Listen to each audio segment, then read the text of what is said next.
یەکدەنگی و هاوهەڵوێستی فراکسیۆنە کوردیەکان لە ئەنجومەنی نوێنەرانی عێراقدا ڕنگدانەوەی لەسەر گوتاری کورد لە بەغداد هەبووە.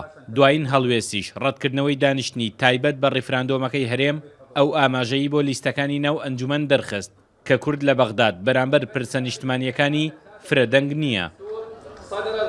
ئەگەر ئێمە بیر و بۆچوونی جیاشمان تیا هەبێ یا هەیشە، بەڵام لە هەڵوێستەکانە وای کردووە کە یەک هەڵوێست بین لە بەرامبەر ئەو کاردانەوەی ئەوان کە هەیەە بەرامبەر بە کورد.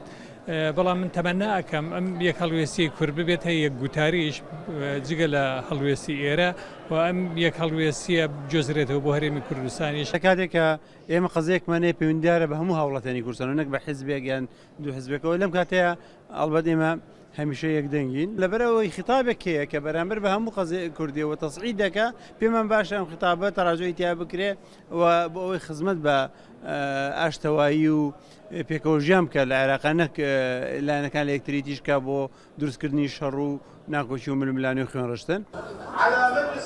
نوێنەرانی کورد دەڵێن ئەم یەکدەنگیە سەرنجی فراکسیۆنەکانی تریشی ڕاکێشاوە لە ڕابردووشدا بۆ بابەت و پرسەکانی تر کە بە یەک ئاراستە هەڵوێستیان خستووەتە ڕوو ئەنجامی هەبووە.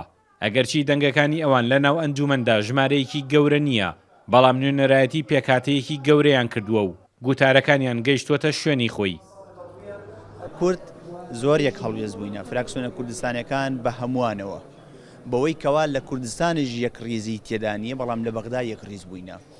ئەوە وای کردووە قووەتێکی باش بە ئیشەکانمان بەخشێ و لە هەمان کاتە ئەبێتە هۆکاری ئەوەی کە فراکسیۆنە عەرەبیەکانیش بە تەسەڕوفاتی خۆیان بچنەوە. وێنەی یەک هەڵوێستی نوێنەران لە ئەنجومەنی نوێنەراندا ڕەنگی داوەتەوە و لەسەر بڕیار و هەڵوێستە سیاسیەکانی بەغدادیش نەخشەکەی دەرکەوتووە. پرسە نیشتمانیەکان خاڵی کۆکەرەوەی گوتاری کوردیە لە ناو هاوکێشە سیاسیەکانی عێراقدا.